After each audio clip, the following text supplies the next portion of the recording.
আমার বাবাজি লাউহে মাহফুজ সাত আসমানের উপরে সিদরাতুল মুনতাহার উপরে আরশে মুআল্লার উপরে লাউহে মাহফুজ, ওই লাউহে মাহফুজে এই সম্পূর্ণ 30টি পারা বিশিষ্ট কুরআন লিপিবদ্ধ ছিল। বাবাজি আপনাদেরকে একটা কথা বলে দিই, ওই লাউহে মাহফুজ থেকে সম্পূর্ণ কুরআনটা 7 নম্বর আসমানে ফারিস্তাদের মসজিদ, ফারিস্তাদের কিবলা, নাম হচ্ছে বাইতুল মামুর, ওটা অবস্থিত রয়েছে 7 নম্বর আসমানে। আমাদের জমিনের মুসলমানদের কিবলা কাবা, আমাদের কিবলা কাবা। আর কাবা আছে কোথায়? মক্কা শরীফে। মক্কার যেই জায়গাতে কাবা আছে ওই কাবা বরাবর সোজাসুজি 7 নম্বর আসমানে আকাশের ফারিস্তাদের কিবলা বাইতুল মামুর রয়েছে।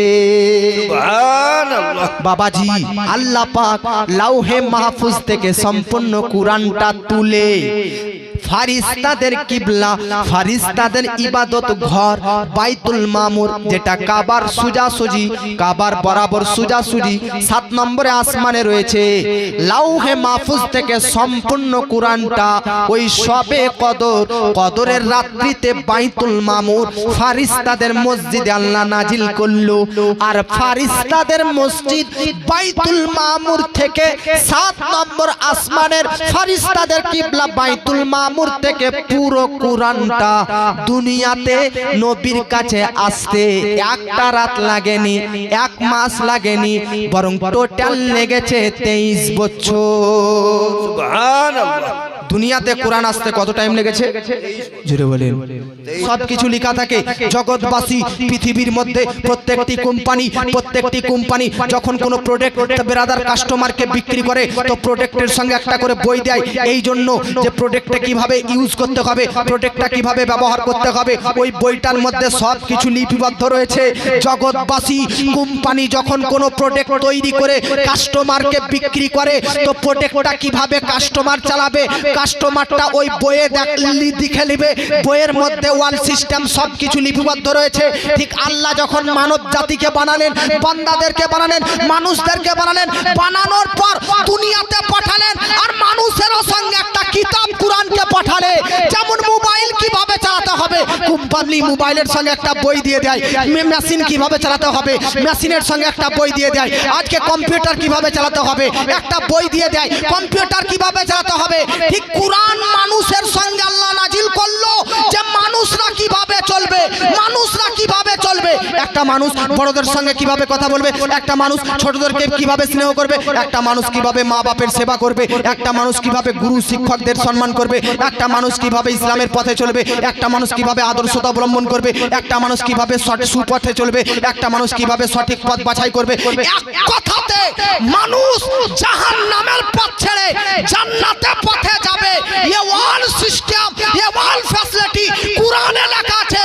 পৃথিবীর প্রত্যেকটি কোম্পানি তার প্রোডাক্ট বিক্রি করার সময় প্রোডাক্ট কিভাবে ব্যবহার করা হয় যেমন বইয়ে লিখে দেয় মানুষ কিভাবে জীবন চালাবে, এই জীবন চালাবার নিয়ম আল্লাহ পাক সব কুরআনের মধ্যেই লিপিবদ্ধ করে দিয়েছে। নারায়ে তাকবীর, নারায়ে তাকবীর, নারায়ে রিসালাত, মাসলাকে আলা হযরত জিন্দাবাদ। জোরে বলেন আব্বা। এজন্য আমার আপনার নবীর ওপর এই কুরআনটা আস্তে আস্তে আস্তে আস্তে, কখনো একটা আয়াত, কখনো দুটো আয়াত, কখনো 5টা আয়াত, কখনো একটা সূরা, আস্তে আস্তে পুরো টোটাল কুরআনটি নবীর কাছে আসতে টাইম কত বছর লেগেছে বললাম? 23। কত বললাম জোরে বলেন? 23 বছর। বাবাজি আমার আপনার নবীজি সাল্লাল্লাহু তাআলা আলাইহি ওয়াসাল্লাম যখন ইন্তেকালের সময় হলো, জোরে বলেন কিসের সময়? আচ্ছা বলেন তো, নবীজির ইন্তেকালের সময় হয়ে গেছে, নবীজি জানতেন কি জানতেন না? আমার নবীজি হাজ্জাতুল ওয়াদা, মনে রাখবেন আমার নবীজি জীবনে একবার হজ করেছেন। কয়বার? আমার নবীজি জীবনে একবার হজ 4 বার উমরা করেছেন। মনে রাখবেন বাবাজি। আপনি বলবেন হুজুর মক্কাতে নবীর বাড়ি, মদিনায় নবীর বাড়ি, তাই নবীজি একবার হজ করলেন। কাছেই তো কাবা শরীফ, পাশেই তো কাবা, পাশেই তো সাফা মারওয়া, নবীর বাড়ির কাছেই তো মুজদালিফা, নবীর বাড়ির পাশেই তো মিন্না, সব কিছু নবীর বাড়ির কাছে কাছে আছে। তবু নবীজি একবার হজ করলেন কেন? নবীজি তো 1000 বার করতে পারতেন, কিন্তু বাবু নবী এই জন্য একবার হজ করেছেন। এই হজ বলতে ফরজ হজ। নবীজি নিজের জীবনে ফরজ হজ একবার করেছে। তার কারণ নবীজি যেই বছর ইন্তেকাল করবে ওই বছরই নবীর ওপর গোটা উম্মতদের ওপর আল্লাহ হজ ফরজ করলেন। সুবহানাল্লাহ। হজ ফরজ হয়েছে 9 হিজরিতে। জোরে বলুন কয় হিজরিতে? 9 হিজরির আগে হজ ফরজ ছিল না, যে এরকম পাত্র নফল ক্ষেত্রে আদায় করে নিত। কিন্তু ফরজ হয়েছে হজ 9 নম্বর হিজরিতে। আর আমার আপনার নবীজি তো 10 নম্বর হিজরিতে ইন্তেকাল করেছেন। এই জন্য আমার নবীজি ফরজ হজ একবারই করতে পেয়েছেন। কয়বার? আমার নবীজি হজ কমপ্লিট করার পর, হজ সম্পূর্ণ করার পর সাহাবায়ে কেরামকে নিয়ে মক্কা আর মদিনার মাঝামাঝি একটা বর্ডারের নাম হচ্ছে গাদিরে খুম। নবী বক্তব্য দেওয়ার জন্য দাঁড়ালেন। আমার নবীজির বক্তব্য শ্রবণ করার জন্য সাহাবায়ে কেরাম ব্যাকুল হয়ে পড়লেন। নবীজি কি বলবেন? আজকে নবীজির চেহারাতে কি ব্যাপার? দুঃখ ভরা। কি ব্যাপার নবীজির চেহারাতে? কি ব্যাপার আজকে ব্রাদার? দুঃখ ভরা। আমার নবীজি বলতেছে, ও আমার সাহাবা শোনো, আমি আর পৃথিবীতে বেশি দিনের মেহমান নয়। সাহাবায়ে কেরাম বুঝতে পেরে নিয়েছে আমার নবী ইন্তেকাল করবে।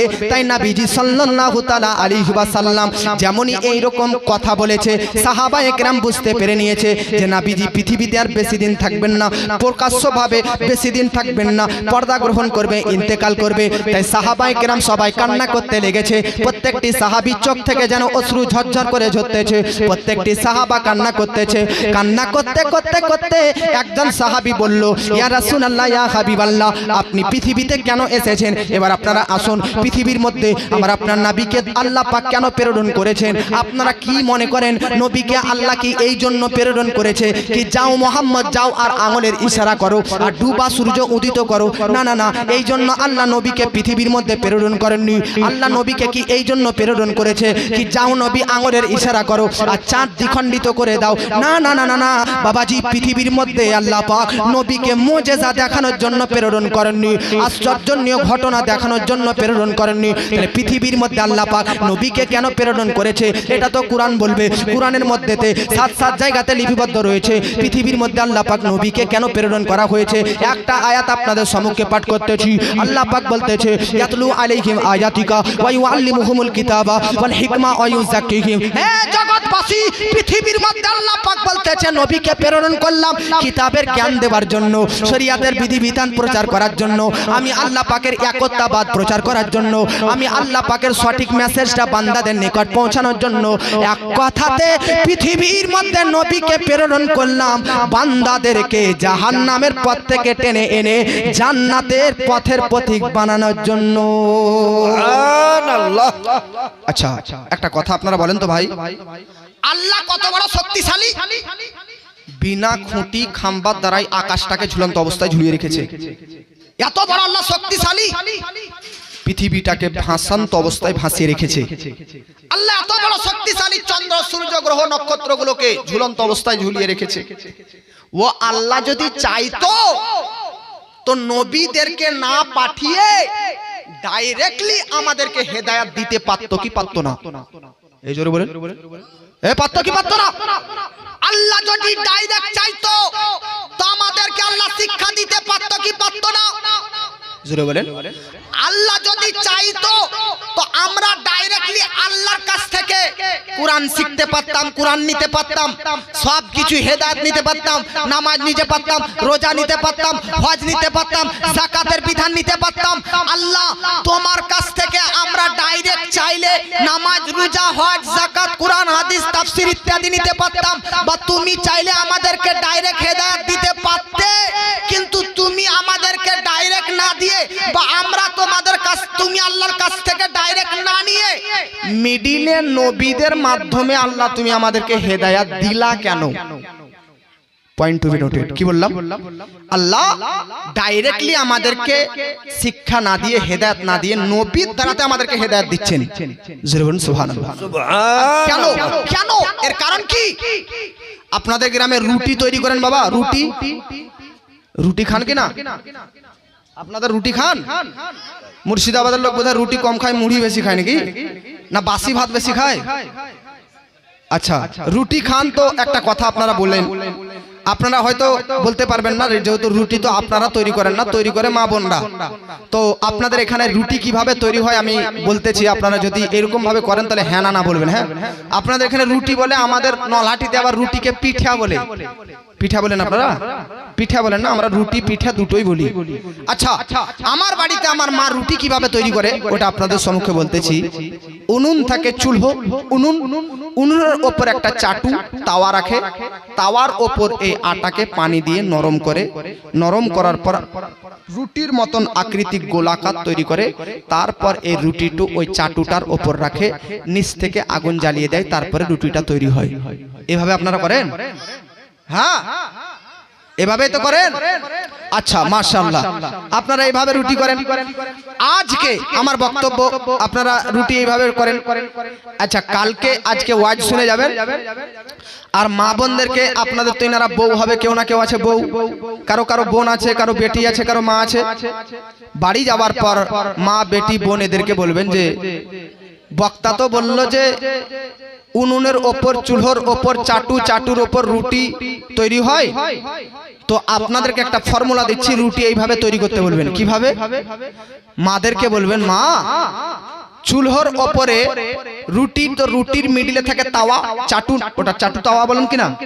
তো চাটু তাওয়া দিতে হবে না, রুটি আটাটাকে পানিতে নরম করে রুটির আকৃতিতে করে চাটুর উপর না রেখে চুলহাতে আগুনের উপর ফেলে দিবে। আপনার কথা শুনবে আপনার বউ, বলবে ঠিক আছে তুমি তো স্বামী, আমার সর্দার, যা বলবে তাই শুনতে হবে, নাহলে তো ঝাঁটার বাড়ি দিবা। अब আপনার বউ আপনার কথা অনুযায়ী 1 কিলো আটা পানি দিয়ে নরম করলো, সানলো, সানার পর রুটির মতন তৈরি করলো, চাটু না দিয়ে, তাওয়া না ব্যবহার করে ডাইরেক্টলি রুটিটা আগুনের মধ্যে ভরে দিয়েছে আপনার কথা অনুযায়ী। अब রুটিটা আগুনের মধ্যে ভরেছে, আগুন থেকে রুটিটা তৈরি হয়ে গেছে, বেরিয়েছে, अब প্লেটে আপনার সামনে রেখেছে। আপনার স্বামী বলছে রুটি কই রে? তো আপনার বউ বলবে এটাই তো আপনি করতে বললেন, তো রুটি লয় এত ছাই। আগুনে ডাইরেক্ট রুটি তৈরি করতে বলেছিল, এই জন্য আগুনে ডাইরেক্ট রুটি তৈরি করেছেন, এই জন্য ছাই হয়ে গেছে, তো ছাই খাও। স্বামী বলবে ছাই খাওয়া যায়, তো তুমি করতে বললা যে।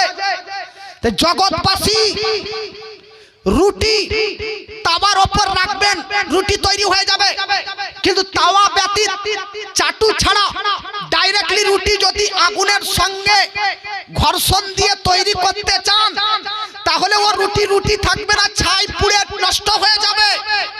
ঠিক সেই রকম আমরা বান্দারা হচ্ছে দুর্বল, কমজোর, আমাদের মধ্যে সেই শক্তি নেই যে ডাইরেক্টলি আগুন, ডাইরেক্টলি আল্লাহর কাছ থেকে হেদায়েত নিব।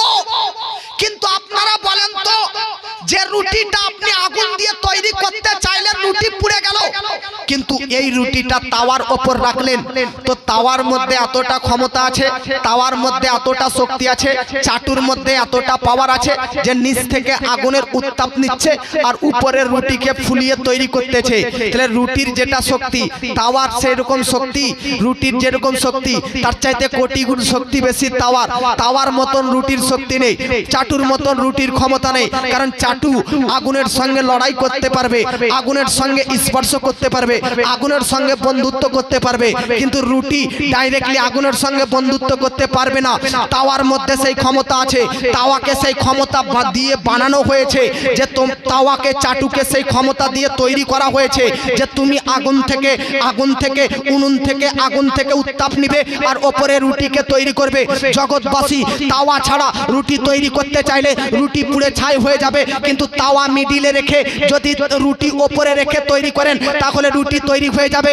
আমরা মানুষ, আমরা বান্দারা রুটির মতন ক্ষমতাহীন, ক্ষমতা নেই, শক্তি নেই যে ডাইরেক্টলি আল্লাহর কাছ থেকে হেদায়েত নিব।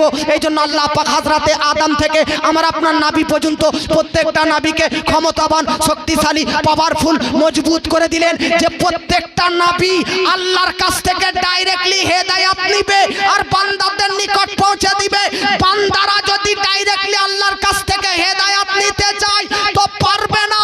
যেমন মুসা আলাইহিস সালাম ডাইরেক্টলি আল্লাহকে দেখতে চেয়েছিল, তুর পর্বত, তুর পাহাড় পুরো নষ্ট হয়ে গিয়েছিল। সেই অনুযায়ী বান্দারা ডাইরেক্ট আল্লাহর কাছ থেকে হেদায়েত নিতে চাইলে পুরো নষ্ট হয়ে যাবে। কিন্তু আমার আপনার নবীজি মেরাজের রাত্রিতে সরাসরি আল্লাহর কাছে গিয়ে 5 ওয়াক্তের নামাজ নিয়ে বান্দাদের নিকট এনে পৌঁছে দিয়ে দিলেন। সুবহানাল্লাহ। এখন রুটি আর চাটু দুটো কি সমান? জোরে বলেন। তো রুটি আর চাটু যদি বলেন সমান, তাহলে আপনাকে চাটুর মতন রুটিকেও আগুনে কখনো রেখে তৈরি করতে হবে? তো হবে না। তো যেমন রুটি আর চাটু সমান নয়, তার দুজনের শক্তি এক নয়। আসমান জমিনের মতন রুটি আর চাটুর মধ্যে যেমন পার্থক্য রয়েছে, ঠিক নবীগণ আর উম্মতদের মধ্যেও আসমান জমিনের ন্যায় পার্থক্য রয়েছে। কোনো মেল থাকতে পারে? জোরে বলেন, কোনো মেল থাকতে পারে না? জোরে বলেন না ভাই, সুবহানাল্লাহ। বাবাজি মিল্লাত ইসলামিয়া আপনাদেরকে এবার বললাম পৃথিবীতে নবীদেরকে কেন প্রেরণ করা হয়েছে? হেদায়াত দেবার জন্য, আল্লাহর বার্তা নবীগণদের মাধ্যমে বান্দাদের নিকট পৌঁছানোর জন্য। জোরে বলেন সুবহানাল্লাহ। নবী পৃথিবীতে এসেছেন মূল উদ্দেশ্য মুজিজা দেখানোর জন্য নয়, মূল উদ্দেশ্য হচ্ছে দ্বীন ইসলামের প্রচার করা। তবে হ্যাঁ, নবীগণদের দ্বীন ইসলাম প্রচার করতে করতে কখনো কখনো মানুষের অন্তরে ইসলামের মহব্বতকে বসানোর জন্য, কখনো কখনো মানুষের হৃদয়ে ইসলামের ভালোবাসাকে জমানোর জন্য, মাঝে মধ্যে ইসলামের পাওয়ার দেখানোর জন্য নবীদেরকে মুজিজা দেখাতে হয়েছে। জোরে বলেন। নবীদেরকে মাঝে মধ্যে চাঁদকেও দ্বিখণ্ডিত করতে হয়েছে, ডুবা সূর্যকে উদিত করতে হয়েছে। কিন্তু আপনারা এই ধারণা রাখেন, নবীদেরকে পৃথিবীতে প্রেরণ করার মূল কারণ এটা নয় যে চাঁদ দ্বিখণ্ডিত করা, মুজিজা দেখানো, না না। মূল কারণ তো ইসলামের প্রচার করা। এবার ইসলাম প্রচার করতে গিয়ে ইসলামের গভীরতা বোঝানোর জন্য, ইসলামের ভক্তি বোঝানোর জন্য, ইসলামের পাওয়ার বোঝানোর জন্য মুজিজা দেখাতে হয়েছে। জোরে বলেন সুবহানাল্লাহ। বাবাজি মিল্লাত ইসলামিয়া, তাহলে আমি কোথায় ছিলাম বেরাদার? আমার আপনার নবীজি সাল্লাল্লাহু তাআলা আলাইহি ওয়াসাল্লাম নিজের জীবনে ফরজ হজ একবার আদায় করলেন।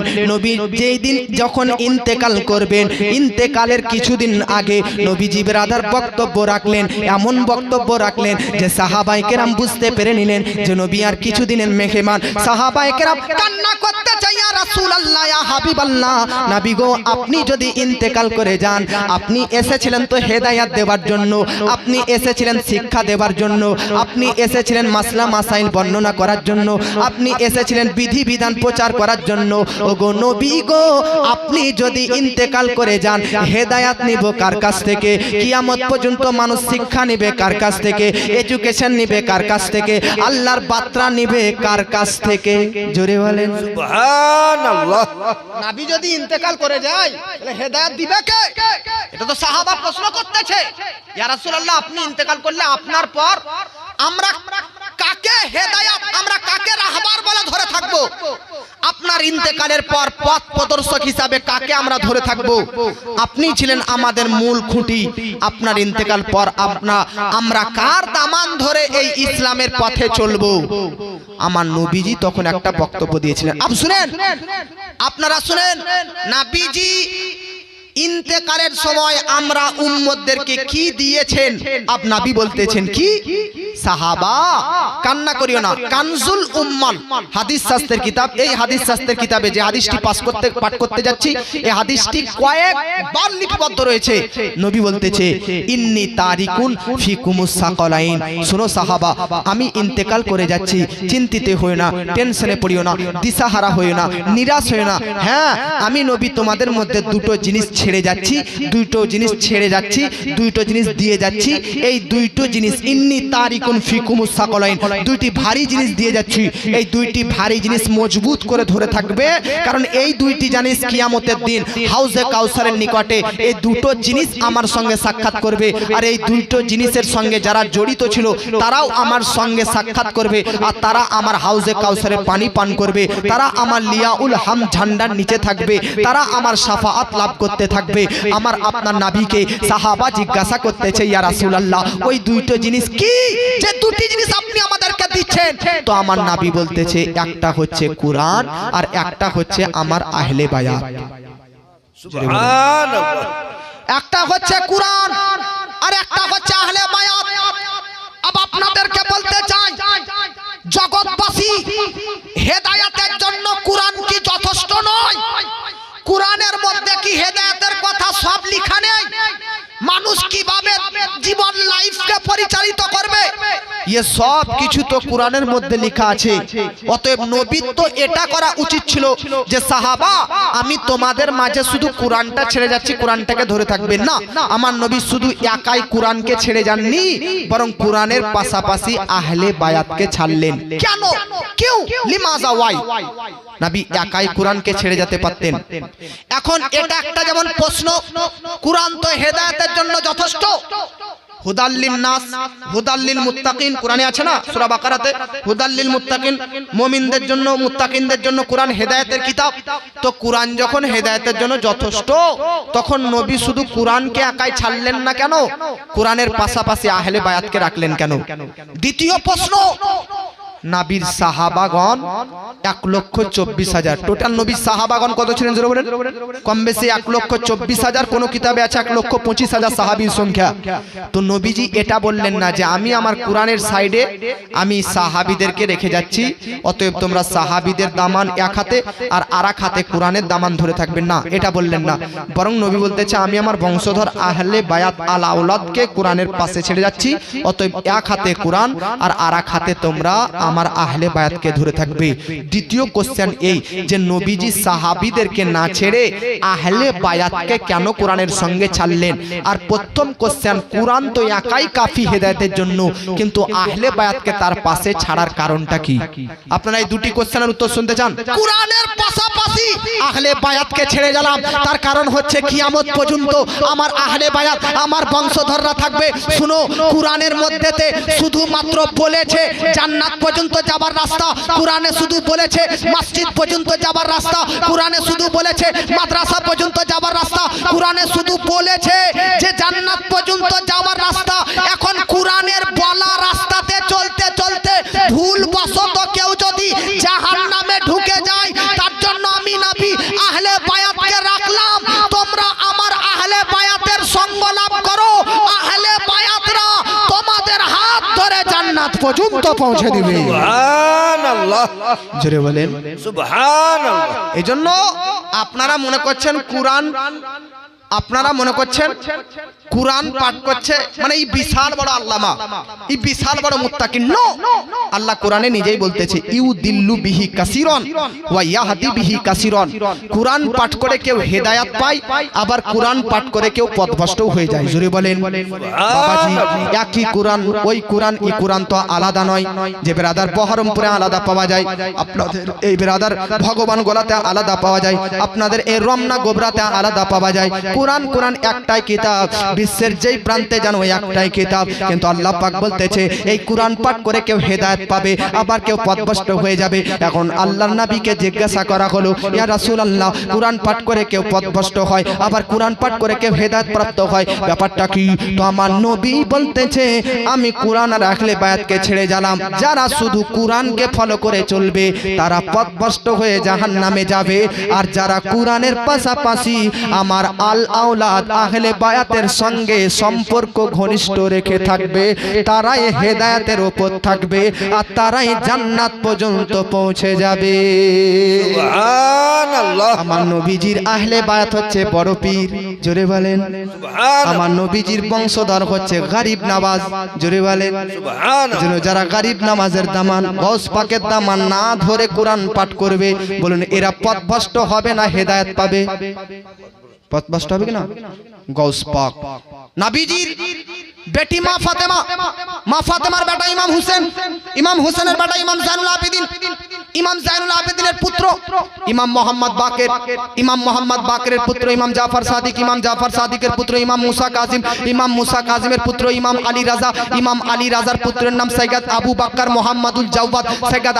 মোহাম্মদুল জাওয়াদের পুত্র সৈয়দ কামালউদ্দিন ঈসার পুত্রের নাম সৈয়দ আবুল আতা আব্দুল্লাহর পুত্রের নাম সৈয়দ আবুল আতা আব্দুল্লাহর পুত্রের নাম সৈয়দ মাহমুদের পুত্রের নাম সৈয়দ মোহাম্মদ আর সৈয়দ মোহাম্মদের পুত্রের নাম সৈয়দ আব্দুল্লাহর পুত্রের নাম সৈয়দ উম্মুল খায়ের ফাতিমার পুত্রের নাম বড় পীর আব্দুল কাদের জিলানী। সুবহানাল্লাহ, একবার জোরে বলেন না ভাই সুবহানাল্লাহ। এজন্য বাবা নবীজির আল আওলাদ নবীজির আহলে বায়াতদের সঙ্গে যদি আপনার মহব্বত থাকে তাহলে বেরাদানে মিল্লাত ইসলামে ইনশাআল্লাহ আপনারা হেদায়েতের পথের উপর থাকবেন। জোরে বলেন সুবহানাল্লাহ।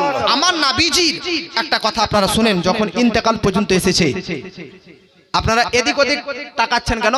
একবার হাত তুলে বলেন ইয়া রাসূলুল্লাহ, আর মহব্বতে বলেন ইয়া রাসূলুল্লাহ।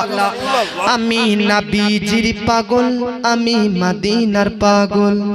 জোরে বলেন আমি নবীজির পাগল, আমি মদিনার পাগল। মদিনারি ধুলবালি মোর নয়নের কাজল। আমি নবীজির পাগল, আমি মদিনার পাগল। আমার মনে নবী নবী দুই চোখে মদিনার ছবি। আমার মনে নবী নবী দুই চোখে মদিনার ছবি। আমার মনে নবী নবী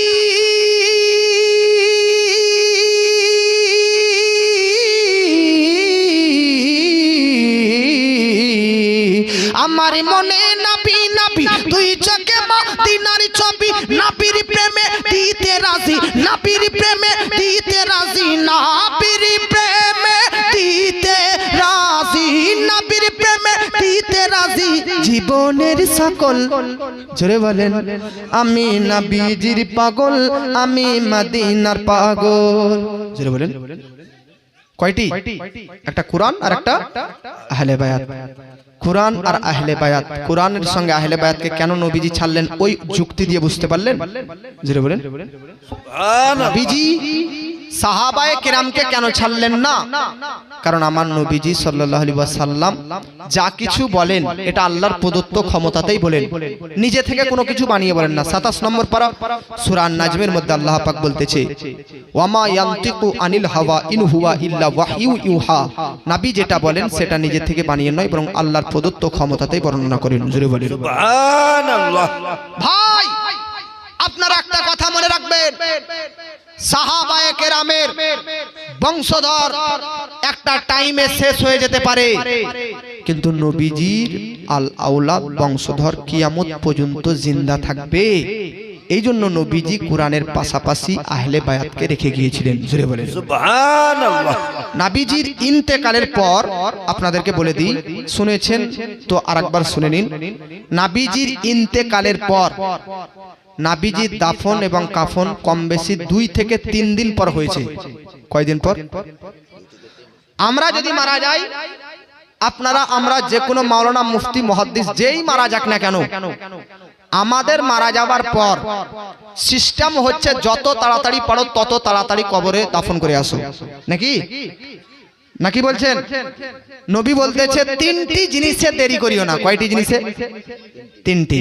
1 নম্বরে হচ্ছে কেউ যদি মারা যায় তার দাফন কাফন করতে দেরি করিও না, যত তাড়াতাড়ি তত তাড়াতাড়ি দাফন করে দাও। 2 নম্বর আজান হয়ে গেলে বা নামাজের টাইম হয়ে গেলে তাড়াতাড়ি নামাজ পড়ে নাও। 3 নম্বর যুবক এবং যুবতী যদি মেয়ে থাকে বা ছেলে থাকে তাড়াতাড়ি বিয়া দিয়ে দাও। সুবহানাল্লাহ বলবেন না? কুমারী যদি মেয়ে থাকে, কুমার যদি ছেলে থাকে তো তাড়াতাড়ি বিয়ে দিয়ে দেন। হাসির কথা নয়, এটা বাস্তবে হাদিস। এজন্য বাবাজি অল্প বয়সে যত তাড়াতাড়ি পারবেন জেনা থেকে বাঁচার জন্য, পরকীয়া থেকে বাঁচার জন্য, ব্যভিচার থেকে বাঁচার জন্য, এটাই উৎকৃষ্ট নিয়ম। ব্রাদার নেম মিল্লাতে ইসলামিয়া, নবীজি বলেছে বিয়ে দিয়ে দাও। এই তিনটি জিনিস, যে তিনটি জিনিসে আমার নবী তাড়াতাড়ি করতে বলেছে। নাম জীবন কার নাম রূহ আর বডির সঙ্গে লেগে আছে। রূহ আর বডি, রূহ আর শরীরের একত্রিতর নাম জীবন, আর রূহ আর বিরাদার শরীরের ভিন্নতা আলাদা হয়ে যাবার নাম মরণ। বাবাজি আপনার আমার বিরাদার যখন মরণ হয়ে যাবে, মৃত্যু হয়ে যাবে, তখন আমাদের শরীর থেকে বিরাদার মৃত্যুর ফারিস্তা ইজরাইল রূহটা বার করে নেবে। এবার আপনারা তো কোশ্চেন করতে পারেন, যখন বড় মৃত্যু হয়ে যাবে, যখন মারা যাব, আমাদের শরীর থেকে আত্মাটা বার করার পর, আত্মাটা নিয়ে নেওয়ার পর আল্লাহ কি করবে? বাবাজি আপনি জানেন এই রূহটা কোথায় রাখবে জানেন? বাবা কিতাবের মধ্যে লিপিবদ্ধ রয়েছে, যে যেই রকম ব্যক্তি তার রূহটা সেই রকম জায়গাতে রাখা হবে। যদি কেউ বেরাদার হালকা নেককার হয়, তো তার রূহটা বেরাদার মিল্লাতে ইসলামিয়া হালকা শান্তির জায়গায় রাখা হবে। যদি কারো বেরাদার নেককার, শক্তিশালী নেককার হয়, বড় নেককার হয়, তাহলে বেরাদার বড় শান্তিময় জায়গাতে তার রূহটা রাখা হবে। অর্থাৎ কারো রূহটাকে বেরাদার ইল্লিনের মধ্যে, কারো রূহটাকে প্রথম আসমানের মধ্যে, কারো রূহটাকে 7 নম্বর আসমানে।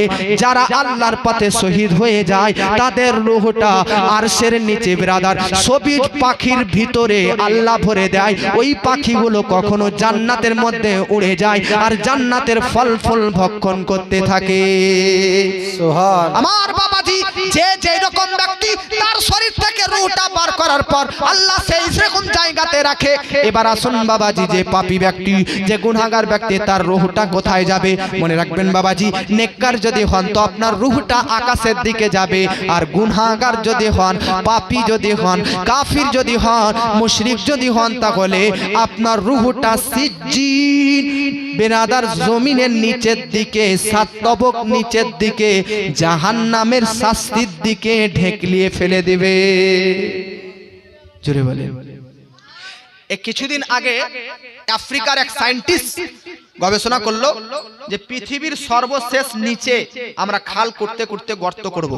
পৃথিবী দেখি কত দূর যাই, খাল করতে করতে করতে গর্ত করতে করতে করতে করতে কয়েক হাজার ফিট নিচে যাওয়ার পর যে কোনো জিনিস গর্ত খনন করার জন্য, লোহা হোক, তামা হোক, কাঁসা হোক, অ্যালুমিনিয়াম হোক, যে কোনো বস্তু গর্ত খনন করার জন্য মেশিন পাঠাচ্ছে।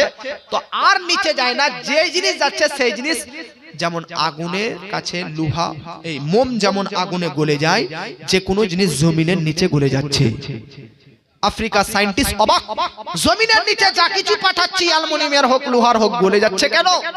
পরে আবিষ্কার করে গবেষণা করলো যে জমিনের নিচে এতটা গরম, এতটা গরম, এতটা গরম, যে ব্রাদার নেম মিল্লাতে ইসলামে ওই জিনিস যাওয়ার পরে গলে যাচ্ছে। আফ্রিকার সায়েন্টিস্ট বলল জমিনের নিচে, পৃথিবীর সবচাইতে নিচে আওয়াজ কিরকম হচ্ছে, মাটির নিচের আওয়াজ কিরকম শুনতে চাই। তো আফ্রিকার সায়েন্টিস্টরা কোন একটা মাইক্রোফোন জমিনের নিচে পাঠিয়েছিল। পাঠানোর পর ওই মাইক্রোফোন দ্বারা তারা শুনেছিল যে জমিনের নিচে মানুষ যেমন কান্না করে, যেমন আওয়াজ হয়, ওই কান্নার আওয়াজ জমিনের ভিতর থেকে পাওয়া যাচ্ছিল।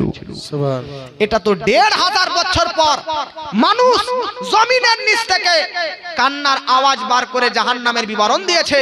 আর 1500 বছর আগে দয়াল নবীজি বেরাদার বলে দিয়েছেন যে দুনিয়ার নিচে সিজ্জিন রয়েছে, জাহান্নাম রয়েছে, পাপী ও তাপী গুনাহগারদেরকে যেখানে শাস্তিতে নিযুক্ত করা হবে। আবার একবার দরুদ শরীফ পাঠ করেন, আল্লাহুম্মা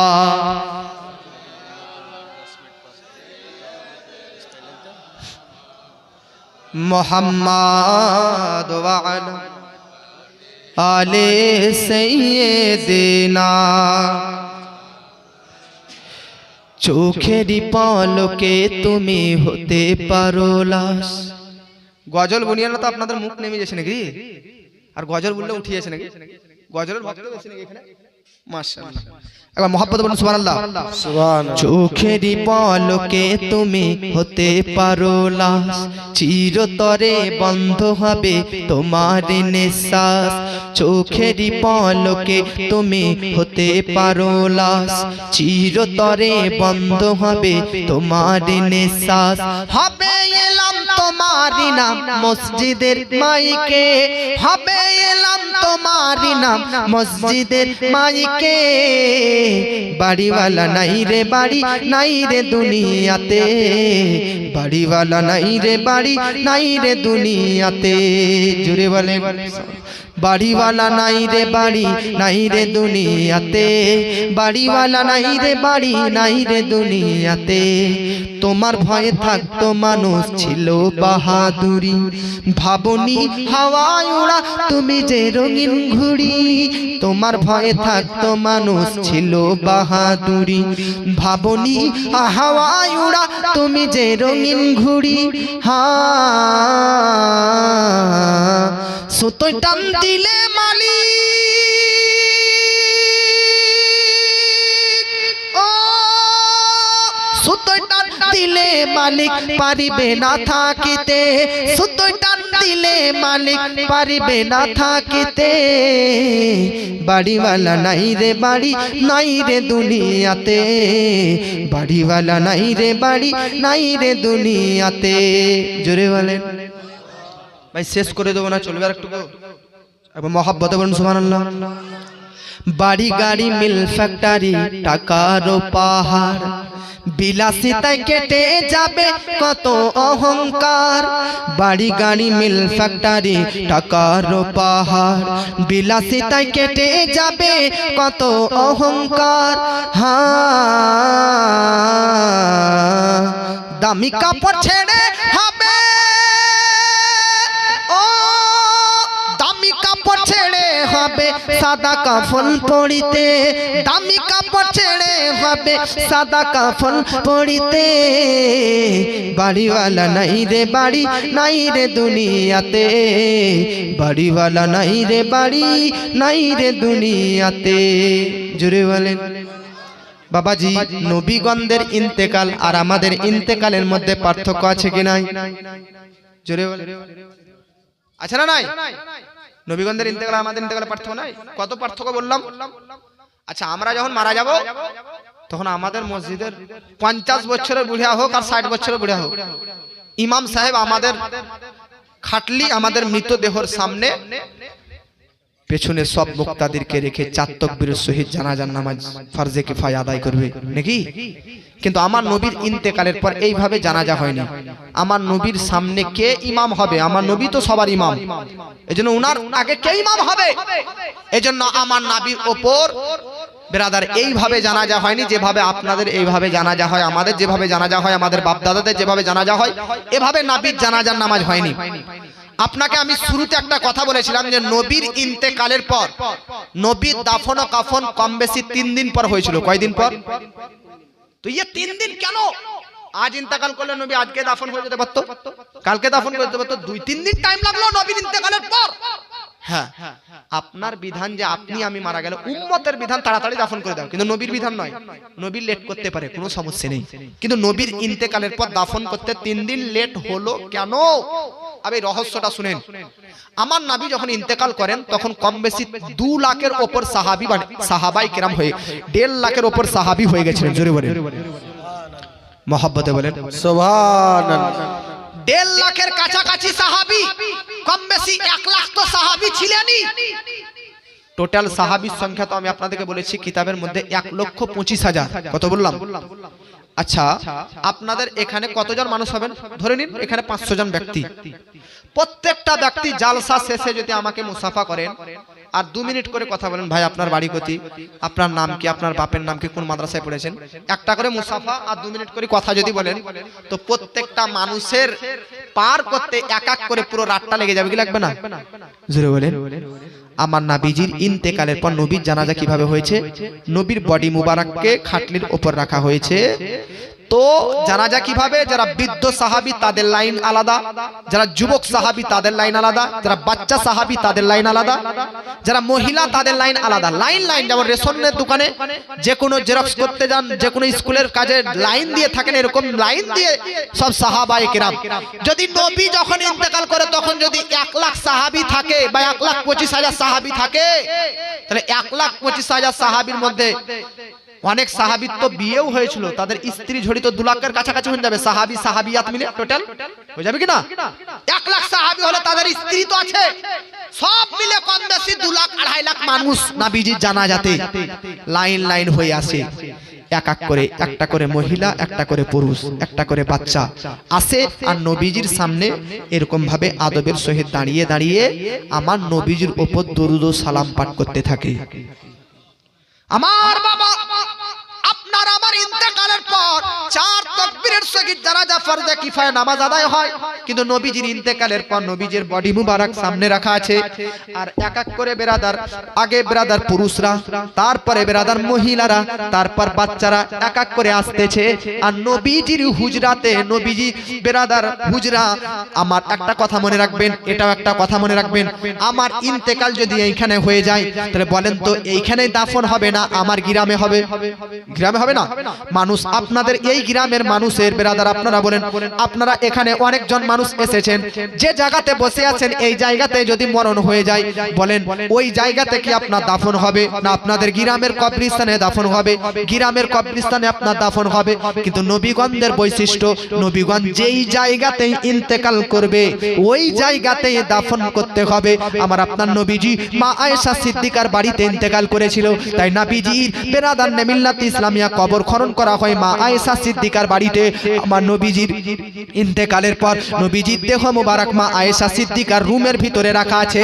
এক এক করে বেরাদার লাখ লাখ সাহাবী সাহাবিয়াতরা এক এক করে প্রবেশ করে আর নবীজির উপর কিছুক্ষণ করে দরুদ প্রেরণ করে বার হয়ে চলে আসে।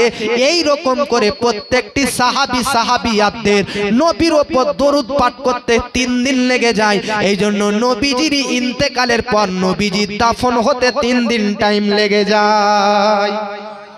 সুবহানাল্লাহ। এটা দ্বারা শিয়া যারা শিয়ারা ভুল মন্তব্য করে দিয়েছে, এখানে মিস্টেক করে দিয়েছে। কি শিয়ারা বলতেছে নবীর ইন্তেকালের পর দাফন হতে 3 দিন এই জন্য লেগেছিল যে নবীর ইন্তেকালের পর খেলাফত নিয়ে ঝগড়া হচ্ছিল। আবু বকর খলিফা হবে না উমর খলিফা হবে না ওসমান হবে না আলী হবে, এই নিয়ে খেলাফত নিয়ে ঝগড়া। নো, এটা সাহাবীদের শানে শোভা পায়, এটা সাহাবায়ে কেরামের মর্যাদার সম্মান পাওয়া যায়। আরে সাহাবাগণ নবীর সামনে ইন্তেকাল করে আছে আর সাহাবায়ে কেরাম খেলাফত নিয়ে ঝগড়া করবে, এটা কি মানা যায়? আরে সাহাবায়ে কেরামের জীবনের চেয়ে, জানের চেয়ে, মালের চেয়ে, আত্মার চেয়ে, দেহের চেয়ে, আত্মীয় স্বজন, পরিবার, রক্ত চায়ে নবীকে বেশি ভালোবাসতো। আজ সে নবী তাদের চোখের আড়াল হয়ে যাচ্ছে আর সে সাহাবী তারা আজকে সিংহাসন নিয়ে, খেলাফত নিয়ে, রাজত্ব নিয়ে, ইকতিদার নিয়ে ঝগড়া করতে থাকবে। এই শিয়ারা ভুল মন্তব্য করে দিয়েছে, কিন্তু আসল কারণ কি শুনেন? নবীর ইন্তেকালের পর 3 দিন পর যে দাফন হয়েছে এটা খেলাফতের জন্য নয়, বরং নবীজির উপর প্রত্যেকটি সাহাবী সাহাবিয়াতরা যে টাইম নিয়ে দরুদ পড়েছে, সব সাহাবী সাহাবিয়াতের নবীর কাছে নবীর উপর দরুদ পাঠ করতে 3 দিন লেগে যায়। এই জন্য নবীর দাফন হতে 3 দিন টাইম লেগে যায়। তবে হ্যাঁ একটা কথা আছে, তারিখের কিতাবে পাওয়া যায় নবীর ইন্তেকালের পর সাহাবায়ে কেরাম পাশে একটা রুমে খেলাফত নিয়ে একটা মিটিং করেছিলেন যে নবীর পর কাকে খলিফা বানানো। ঝগড়া নয়, একটা মিটিং, সংক্ষিপ্ত একটা মিটিং। কি মিটিং? কেউ বলতেছে নবীর পর প্রথম খলিফা হযরতে ওসমান হবে, কেউ বলছে হযরতে উমর হবে, কেউ বলছে হযরতে আলী হবে। ওই মজলিসে কিন্তু হযরতে আলী ছিলেন না। নবীর ইন্তেকালের পর সাহাবায়ে কেরামের মধ্যে একটা মিটিং হচ্ছে, নবীর ইন্তেকালের পর প্রথম খলিফা হিসেবে কে গণ্য হবে, কাকে সিলেক্টেড করা হবে। তাই বাবাজি মিল্লাত ইসলামিয়া এই আলোচনার সময় হযরতে আলী কিন্তু ছিলেন না। হযরতে আলী তো আমার নবীকে গোসল দিয়েছিলেন। বিরাদার কিন্তু মনে রাখবেন বাবাজি, সাহাবায়ে কেরামের মধ্যে মিটিং হলো, চূড়ান্ত সিদ্ধান্ত হলো, জামহুর সিদ্ধান্ত হলো, সব সাহাবায়ে কেরামের একটা সিগনেচার হলো যে নবীজির ইন্তেকালের পর প্রথম খলিফা হিসাবে হযরতে উমরকে বানানো হবে, উমরকে বানানো হবে। তাই হযরতে উমরকে ডাকলেন, উমরকে বলা হলো উমর তোমাকে সবাই সিলেক্ট করলো প্রথম খলিফা হিসাবে। তো হযরতে উমর ইবনুল খাত্তাব বলতেছেন, ও সাহাবা তোমরা সবাই মিলে সবার সিদ্ধান্তে আমাকে খলিফা হিসাবে নির্বাচন করলে আর আমি উমর একাই তোমাদের সবার পক্ষ থেকে প্রথম খলিফা হিসাবে নির্বাচন আবু বকরকে করলাম। উমারকে সবাই মিলে করলেন, আর উমার বলতেছেন আমি হযরতে আবু বকরকে করলাম। এজন্য হযরতে আবু বকর সিদ্দিক প্রথম খলিফা, দ্বিতীয় নম্বরে উমার, তৃতীয় নম্বরে ওসমান, চতুর্থ নম্বরে হযরতে আলী, পঞ্চম নম্বরে ইমাম হাসান। এই পাঁচজনকে বলে খলিফায়ে রাশিদিন। আমার নবী তিনার জীবদ্দশায় বলে গিয়েছিলেন যে আমি নবীর ইন্তেকালের পর খলিফায়ে রাশিদিন খেলাফত 30 বছর পর্যন্ত থাকবে। জোরে বলুন কয় বছর? আমার নবীর ইন্তেকালের পর হযরতে আবু বকর খেলাফতের আসনে বসলেন, তিনি 2 বছর 3 মাস খেলাফতের আসনে বসলেন।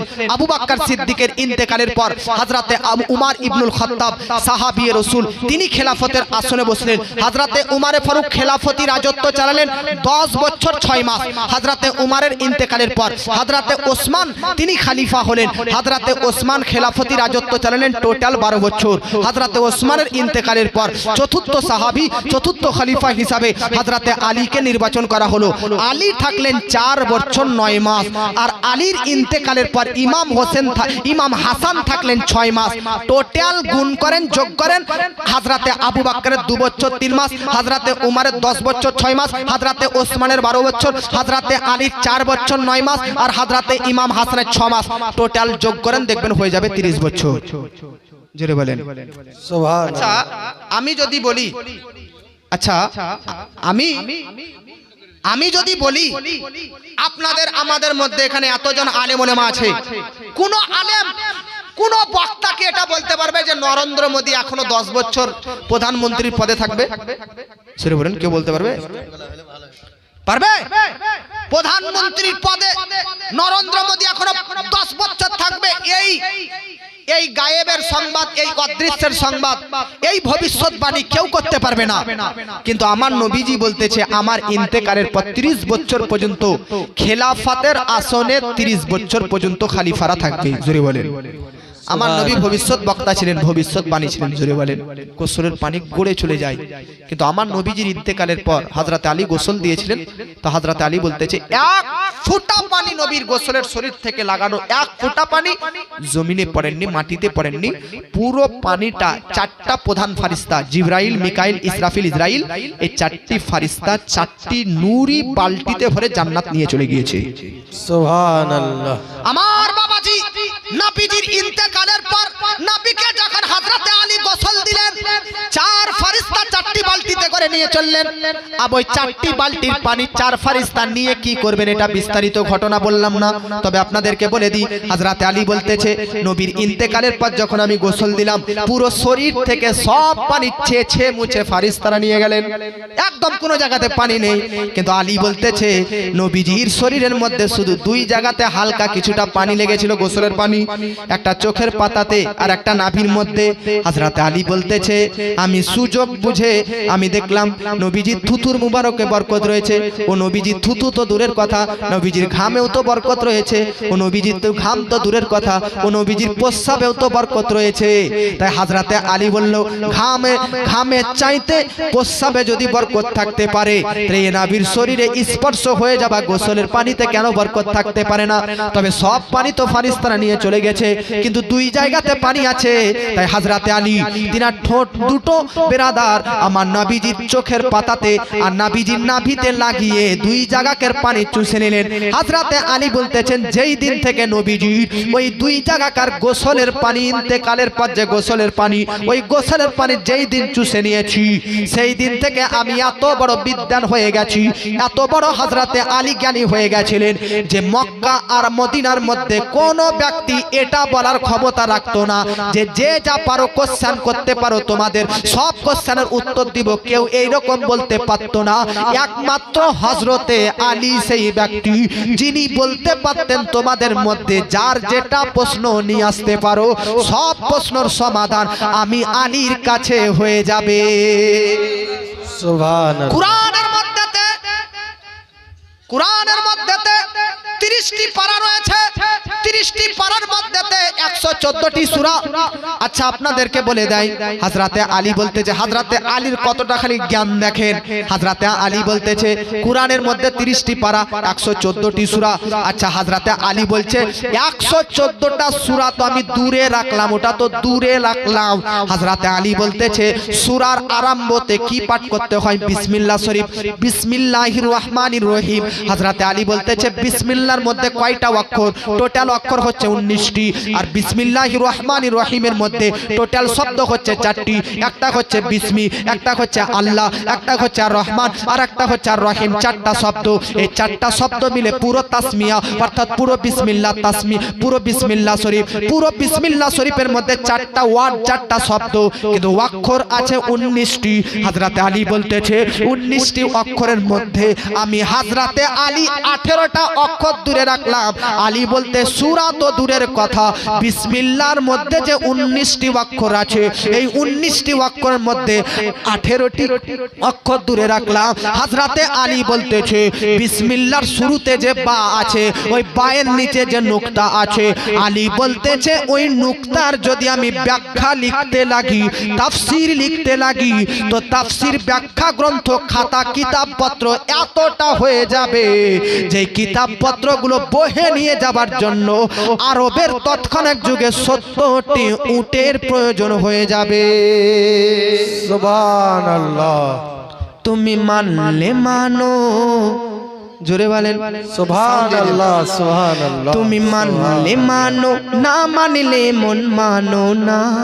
আশিকেরি আসল জান্নাত সোনার মদিনা। জোরে বলেন তুমি মানলে মানো, তুমি মানিলে মানো, না মানলে মনে মানো না।